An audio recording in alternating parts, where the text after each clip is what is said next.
Hi, this is Garrett Sutton, and you're listening to the Average Joe Finances Podcast.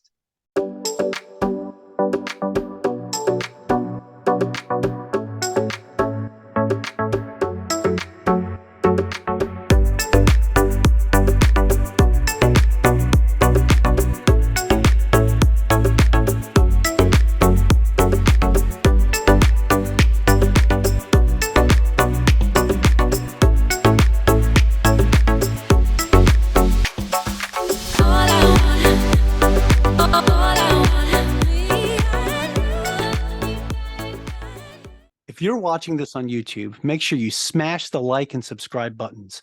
If you're listening to our podcast, go leave us a 5-star review. All of our links can be found in the video description or show notes below. Welcome back to the Average Joe Finances Podcast. I'm your host, Tanya Schultz, the Money Life Coach, and today's guest is Cathi Nelson. Welcome, Cathi, to the podcast. So excited to talk to you today and have you on. I'm very excited to be here. Yeah, so let's just jump right into it. Tell us a little bit about the photo managers and what you do, and a little bit about your background. Yeah. Well, I started the photo manager. Well, it's had a number of names, but 15 years ago, I joke I'm a 15-year overnight success because it takes it's never as fast as you think. But I support our mission statement is we're a global community that supports small businesses in meeting the needs of the diverse needs of their clients in the photo organizing, photo management space. So that is a rapidly growing need in the world because everybody, right, Tanya, what's the condition of your photos? How many photos do you have? I know, for sure. On your phone and yeah, right. So not only do we have too many photos on our phone, but we also work with a lot of clients who have a lifetime of analog photos, videos, home movies, all the things that tell the stories of our lives.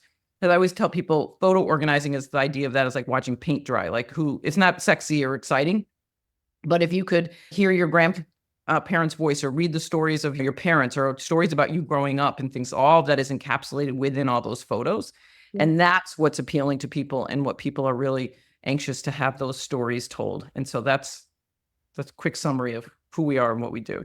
Yeah. How did you get into that? Like what drove you to become passionate in doing that? I mean, I basically said we started in an industry that didn't exist. So just like there was no such thing as coaches at one time or finance fitness people, now we have over 750 members throughout the US and Canada and growing worldwide that do this.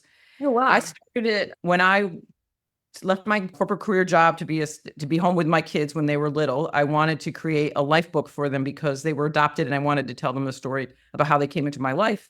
And I was always into photography and journalism anyway. And I discovered the only way you could do that was if you use like a scrapbook type photo album in those days, because you could write the stories next to the photos. And so I got really involved in that. And so really understood that industry and helped a lot of people make those kind of albums.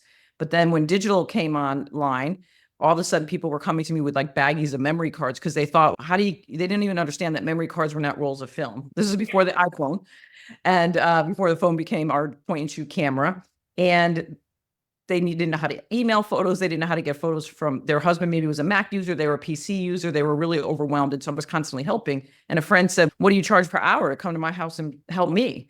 And I was like, oh, Maria, I don't charge anything. She said, that's ridiculous. I paid a professional organizer to help me move and organize my house at one time. Why can't I do the same with you? And I was like, all right. So I got to her house and not only did she have a computer filled with JPEGs that she didn't know what to do with. And she had memory cards and things, but she had also just inherited 4 boxes of photos because her parents had just passed away.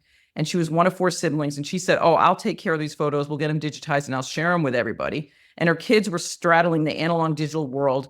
And her dad was a wonderful gardener. And she said, can you make me a photo book of the photos of the gardens that my dad always did? And I said, yeah, Maria, I could do all of that, but everything's unorganized. I have to organize it first. And she said, oh, that's brilliant. I don't care how long it takes, but I guarantee you there's hundreds of other Marias just like me who'd pay somebody to do that for them. Yeah.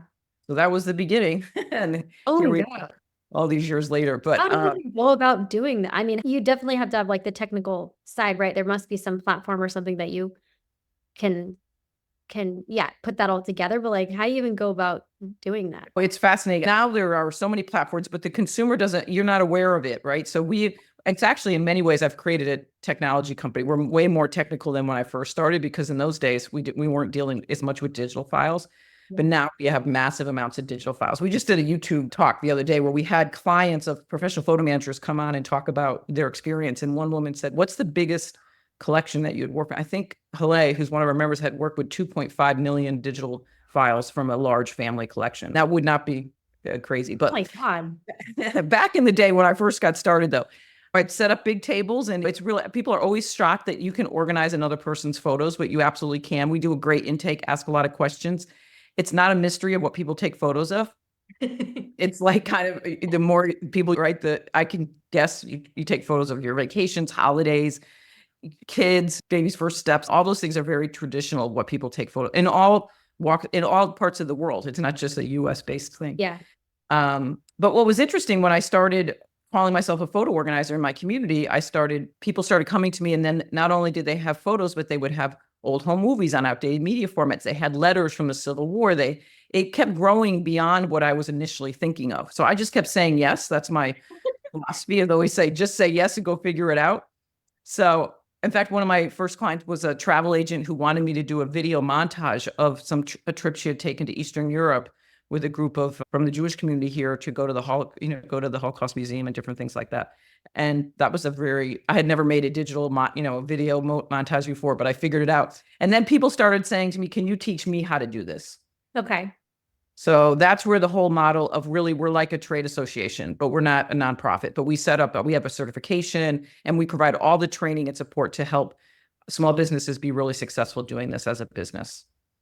Yeah, that's great. So then that's how you're saying this can become a side hustle for other people, or you can make money doing this if this is something that is interesting to you. How did people go about doing that, or tell us more about that. We just did not finally, but after 15 years, we just finalized a survey of our members asking these really deep questions like what's your annual revenue? How many clients do you see? What's the demographic? All of those really questions that people always want to know.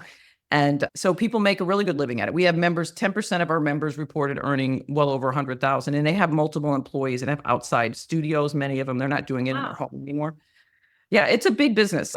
Because the population we're like right at the perfect place in history and time with the target demographic of downside baby boomers. So 10,000 people a day turn 65. We're right at the pinnacle of that for the next 6 years. It's been growing, and now it's just keeps accelerating.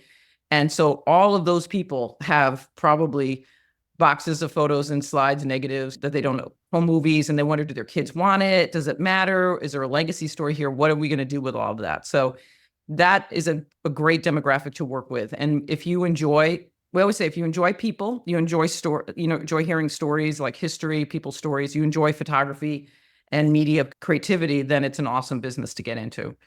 Yeah. That's really cool. And just the history of telling someone's story. I mean, my mind goes to also like, that's going to be expensive to get.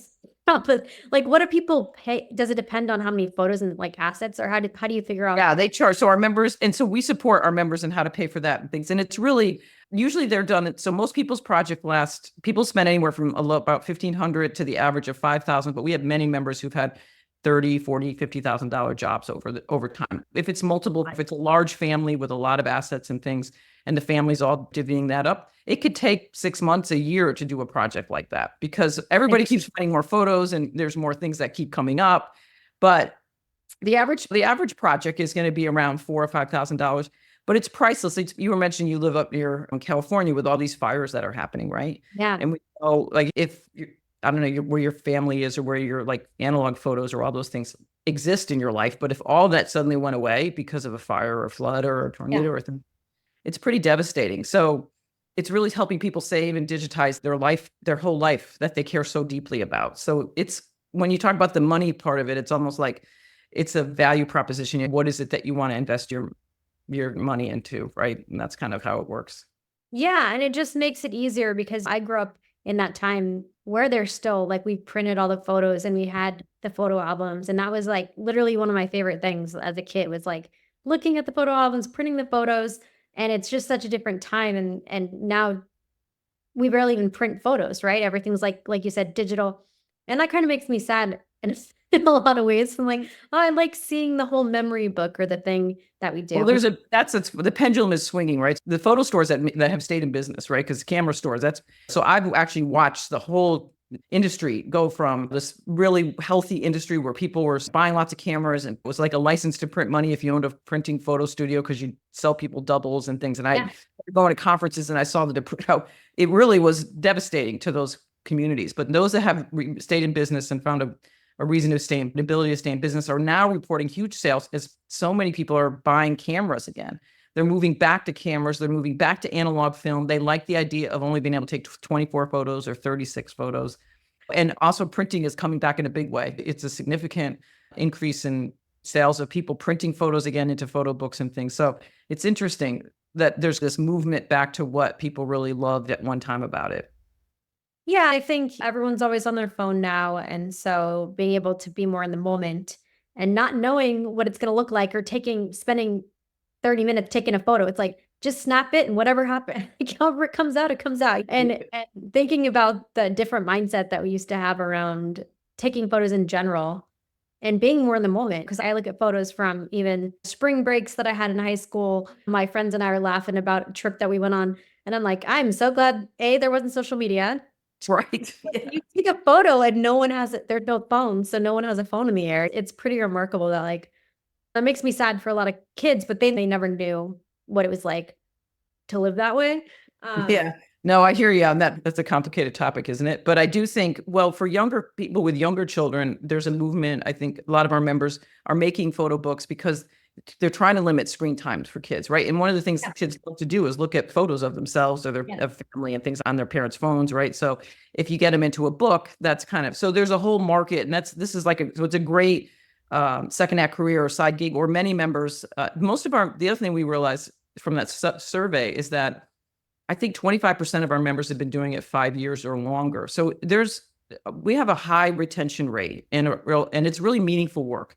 And so my son does it full time. Actually, he's 30. He lives here in Connecticut. He watched me over all the years build this and things and had a different career. And 2 years ago, he just decided to give it a try and he loves it. He's getting these amazing clients with just different projects from letters from World War II, because we have any community has a large population of people in that age range that are looking for, and what's different, you could have sent all that stuff away. We say it's like a race to the bottom in pricing. Those pack up all your photos and ship them in a box and we'll send it back. It's kind of like garbage in, garbage out. Yes, you will get it all back, but you really need to have a curated, ideally in the best world, you want it curated first. You don't want to scan all the photos you've ever taken because then you're just recreating the same mess. And a lot of people prefer that personal one-on-one white glove service. So we position ourselves as white glove service. Free pickup and delivery, wearing white gloves, dusting off the photos, organizing the photos before you scan them, putting them in a file structure, how to find them after you get them all back. So that's in that one piece of it, right? In the scanning piece of it. And then from there, turning it into whatever people want, whether it's an online gallery or they don't know, like you were mentioning, there's got to be a lot of technology. There is, but most people don't know about it and they don't know how to use it. So that's they figure it out. How do people, if they want to get into doing this, how are they finding you? And then how are they starting to make money? You have a system for them finding clients, or do they just go out? Yeah. Tell me more about that. So basically our purpose really is to create like a business in a box. Is what we say. We joke, we don't send you a box, but we have the onboarding roadmap that teaches you how to do everything based on all the years that, from all the experience of other members. But we have 5 core curriculum classes when you join. It's $5.99 a year or $175 a quarter. It's very reasonable. Wow. It's a low barrier to entry to get involved in doing this. And we have the basics of digital photo organizing, the basics of scanning and slides, negatives, the basics of home movie conversion, how to start a business. A lot of people don't know how to start a business. How do you set yourself up as an LLC or whatever? How much do you charge? And those courses are our core curriculum. Then we have a certification. We do monthly training webinars, and we have an amazing community. So my philosophy has always been, as a rising tide lifts all boats, and we're collaborative, not competitive. Yeah. So we have an amazing mentoring program where our experienced members give of their time. We have regional meetings where we have members that the country is divided up by regions, and including Europe and Australia and South America. And people get together once a month and share ideas. How do you find clients? The other thing is, not everybody does the same. It's a very ever-changing field. So we have some members that they only want to do photo books, or they only want to do scanning. So another message is, do what you love and outsource the rest, but outsource within our community. So because there's a trust factor that's built up. Okay, I So Yeah, I like that idea because I could see some kids parts of it and be like, I don't really like that. Yeah, that makes sense. That's really cool. Wow. And like, how did you? So you said you've been doing this about 15 years. What was your career before that, and how did you kind of transition into like building your business? Because you've had to figure out a lot now with oh yeah, it's been a long journey. I have the wall behind me. Everything is figure outable, and it's okay to be brave and afraid at the same time. That's Brene Brown, and then everything is figure out is Marie Forleo. But kind of going with those philosophies. I always said I didn't wake up one morning and decide I wanted to create a trade, basically an association. We're having our 14th conference in San Diego. The things that I did well was I knew that people do better in community, and I knew that small business owners would feel really lonely trying to be successful by themselves. My background, I sold advertising and marketing, advertising sales at the local TV stations all throughout my first part of my career. So I had a lot of experience selling, putting together packages and things like that. But then I stepped out to be a mom, and I got really involved in the whole scrapbooking world, which was like a direct sales. It was called Creative Memories. Yeah. And I was quite successful in that, not because I was really into the craft side of the business, which a lot of people were into, but I was more interested in the storytelling and the business side. Yeah. So I would have I had 1,800 people at the Connecticut Convention Center scrapbooking at one time. Yeah. And I would walk around those rooms and I think to myself, this is not a bunch of women sitting around cutting photos into cute little shakes. What is happening here? Like, why did 1,800 people show up for this? And we do these long weekend crafts. And I knew that they were there because they cared deeply about their photos and they wanted to tell, it was really a wonderful process to have somebody to be around with their friends. And, oh, look at how cute Johnny was when he was 3 or whatever. They would tell these stories. And I knew it meant something to them. So I think having that knowledge helped give me the confidence that people care deeply about their photos and they just needed a way to know what to do with them. And secondly, is also creating a community of small business owners. I know how hard it is to be a small business owner. I am a small business owner. So I always tell my members that they have become my client and I lose sleep at night, making sure that I'm providing them with all the best resources and training that I can so that they can be successful. Yeah.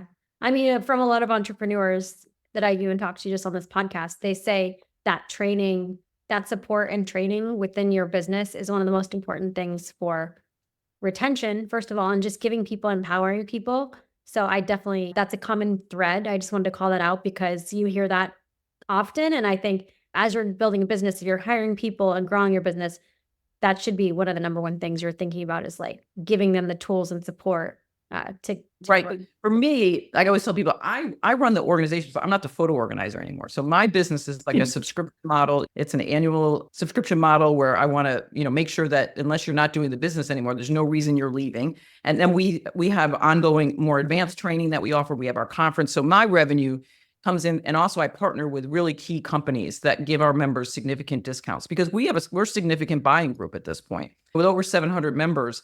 And our members we have changed the trajectory of companies' products because we do focus groups for them. And they come in creating a solution they think, like one of them, a good example is Ollie, which is a great app on your phone, for your iPhone right now, for managing all your photos and things. It's a wonderful program. But we've met with them quite a bit and we keep giving them, our members keep giving them feedback on improvement. And so that's been from me as the business owner, those are the ways that I have been successful growing my business, is partnering with these key companies and then ensuring that they give our members a significant discount so that's another revenue stream for my members. And the way the photo organizers make a living in their business is working with the clients who need all the photos. So does that make sense? They're kind of those two audiences. Yeah. But I'm really in touch with what their struggles are and the challenges for them as business owners. Yeah. And helps. Your target audience and and then understand the customer, because you obviously did the business, which I think is a really important piece too. Being able, you were in there day to day, you were doing the photo management side, and then can now scale. Yeah. And I tell you, watching my son start a business for the past 2 years has really been fascinating because I've understood some of the challenges more that we had to update and some things that we can do to make the onboarding process easier because I'm watching people let me know pretty quickly too. It's been really helpful to watch that. And then We don't have it. We have a new member just joined in our area, and he's the only. We don't have that many people, believe it or not, in Connecticut or in this part of Connecticut. And so I met him for lunch with my son, and listening to he was in real estate. He's getting out of real estate. He's burnt out. He was researching with a coach about things that he loved. He worked at ESPN at one time. He knew he loved being creative. He loved video. He loved all those things. He started searching. He came upon us. He can't believe it, and so listening to his questions and things has been really helpful, again, for me to get in the mind of my customer, to understand what their struggles are and what they need, and then to make sure that we can provide them with those. Shorten the learning curve is really a big part of it, right? You're trying to help people shorten the learning curve. Yeah, and something like this, I wouldn't even have thought or known that this was a career. You could actually do this and make that much money. And it makes it easier because it's already partially set up for you. Like you said, business in a box. You're giving them all those tools. This is something I'm even like, oh, should I do this on the side? Like, this kind of sounds fun for me too, just to start doing it for my own stuff and then be able to help. It's a project right now with my aunt and uncle, both passed away last year, with a lot of family memorabilia. We're like, we don't know what to do with it. Like, you're just in boxes and you don't want to just throw it away, go through it. We don't, yeah. And same thing with the letters.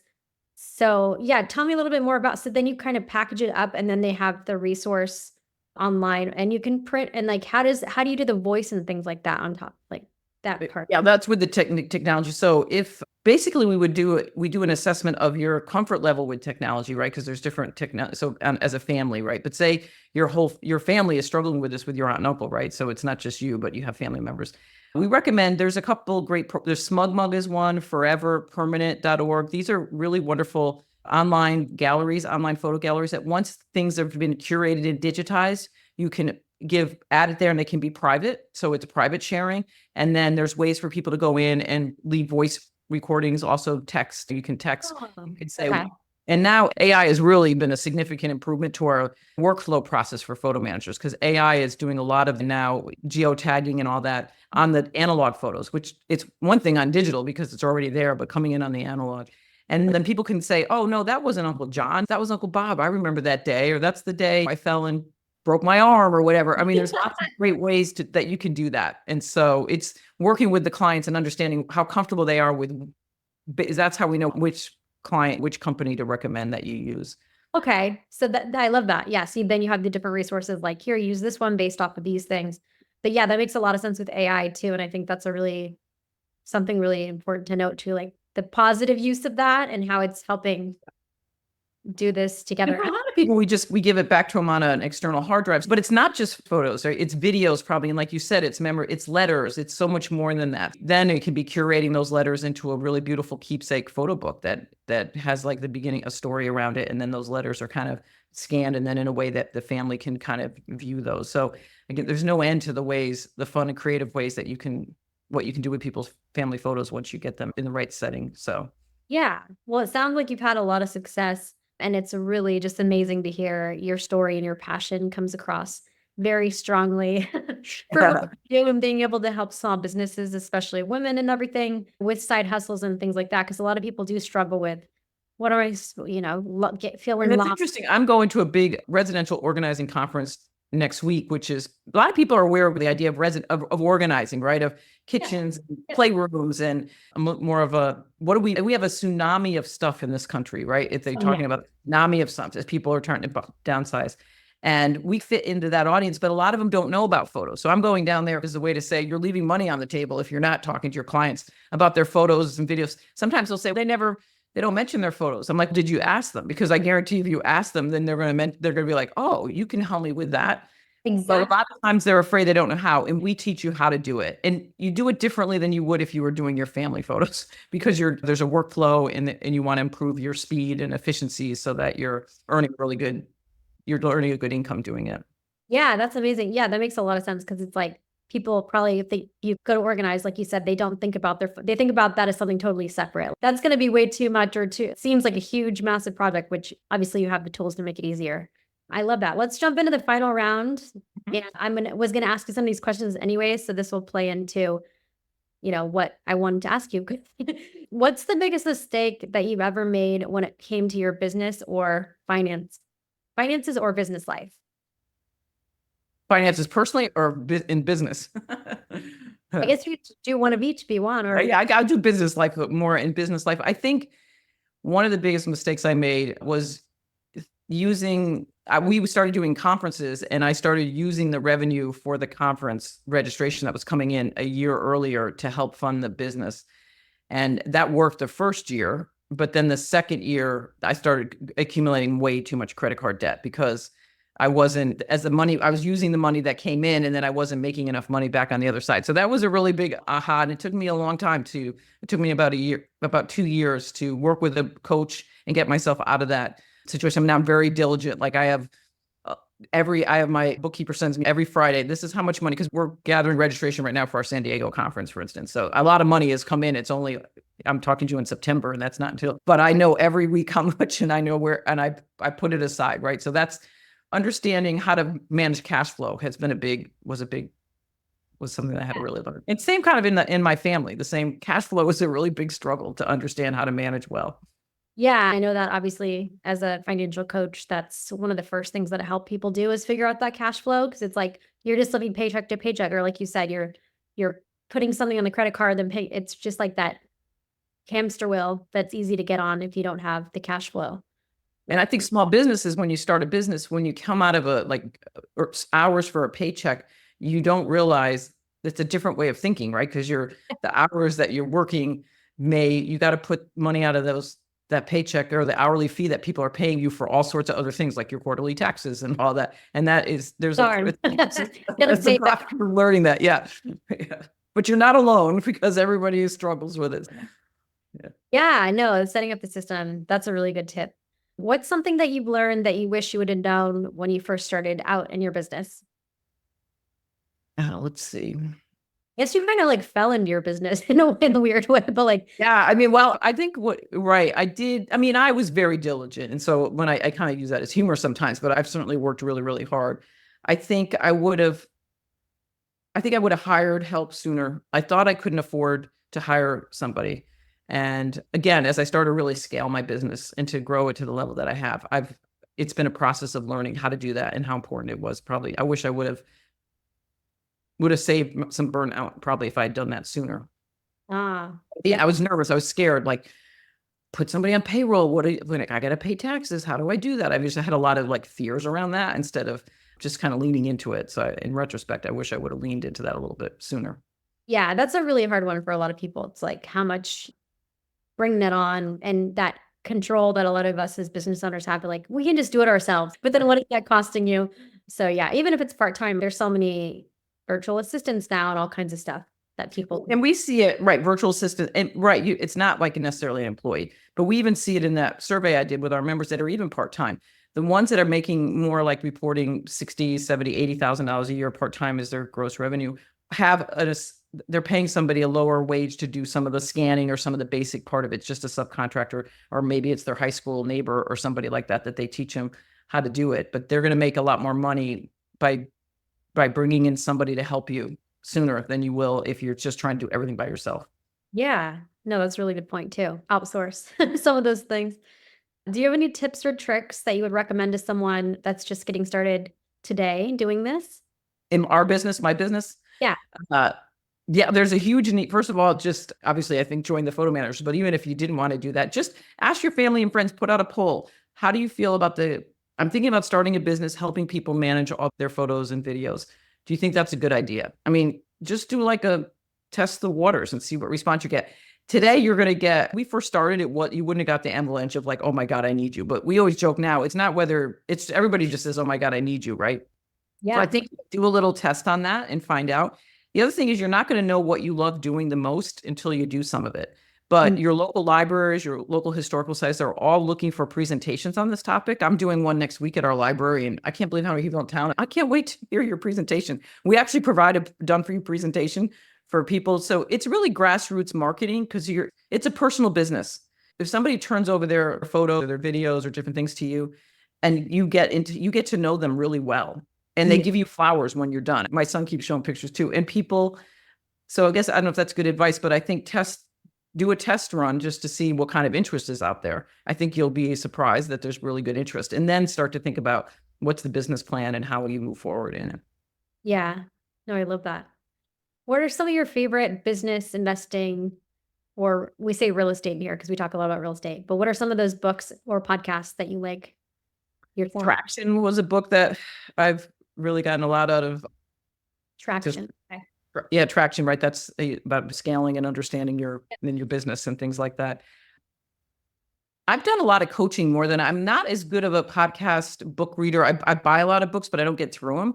But I have benefited greatly from coaches throughout my entire career. And I'm a big believer in the right coach at the right time. It doesn't have to be the same person. I think I've learned that over the years.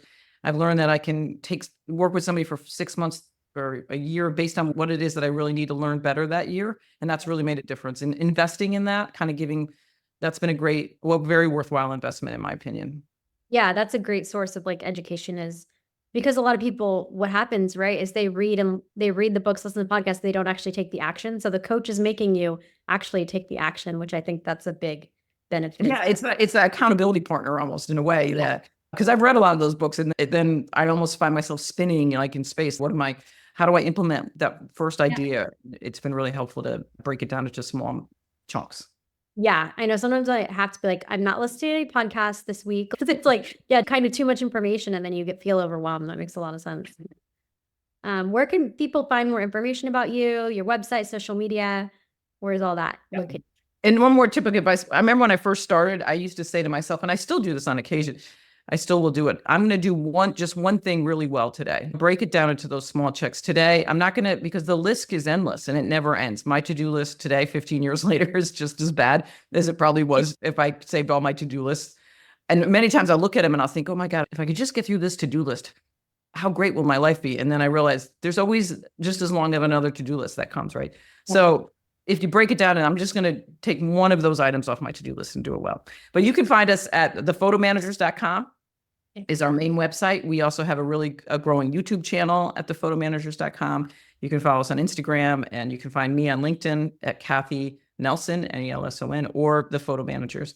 So we're out there in a big way. We're growing. We're adding new members all the time. We average about 30 to 40 new members a month right now.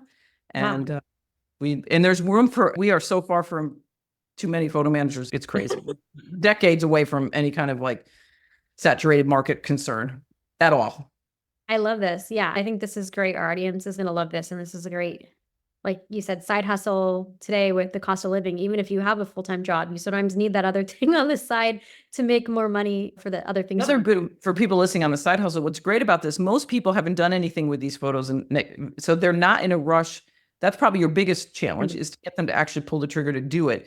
But it's also flexible that most people aren't saying, oh, bring me back all your photos tomorrow. Like one of our members was leaving for a major vacation for 3 weeks just recently, and I was with her, and a woman came from New York. I don't know how she found her in Chicago, but with like boxes and boxes of photos. And she said, I can't start on this for 3 weeks. And I'm like, that's fine. As long as they're at your house and you got them and I'm not thinking about it, you can start whatever you want. For Allison, it was her biggest deposit she'd ever gotten. And she's been doing quite well for a number of years. So it was a big deposit, and she didn't even have to think about it until she got back from vacation. So that's kind of cool. Yeah, that makes a lot of sense. People are like, we need this done, but there's no set timeline unless there's like maybe a reunion or something. Wedding, or in that case, it's different. But many times it's not an emergency. I love that. Do you have any final thoughts, closing words of wisdom for our listeners that you want to let them know? Just owning your own business is a challenge, but it's also a wonderful lifestyle. But you got to be, perseverance is key, and tenacity and sticking with it and being passionate. And they always say that, find what you're passionate about. It's hard to know sometimes. You're not always going to feel passionate about every piece of what you do, but I think, just encourage people to find that need in the marketplace that nobody else is paying attention to. And like this need, nobody was paying attention to it. I'm glad I started it 15 years ago, because now we're the worldwide leaders in this, and people come to me all the time because it just gets a problem that keeps getting worse. So it's good job. That's right. You're never going to go to business. And I think you said something that I tell a lot of people too. It's like people get confused by their passion, but if you can help people in some way, like then that becomes a reason that you sometimes become more passionate, because like you're able to help these people in a really cool way, preserve. Yeah, some of it's tedious. Like all jobs there's a tediousness to anything we do. But at the end of the day, the delight that a client feels when you return all their assets back to them and they get to hear those voices for the first time and see photos they never knew existed and things is really priceless. It's a beautiful experience for people. Yeah, I love that. Well, thank you so much for joining us today, Cathi. It was great talking to you. And yeah, this is going to be great for audience. I'm really excited for everyone to hear this. And to our listeners, thanks so much for joining us today on the Average Joe Finances podcast. And make sure that you go and leave that 5-star review and let us know what you liked about today's podcast and what you took away from it. And goodbye from Tim in Arizona. So bye, and Cathy's in Connecticut. Have a great rest of your day. Bye, everybody. Thank you for making it to the end of this episode. Greatly appreciate you being here with me today on the Average Joe Finances podcast. If you haven't done so yet, make this the episode that you go leave us a 5-star rating or subscribe to our YouTube channel. The Average Joe Finances podcast is for informational and entertainment purposes only. Have an outstanding day.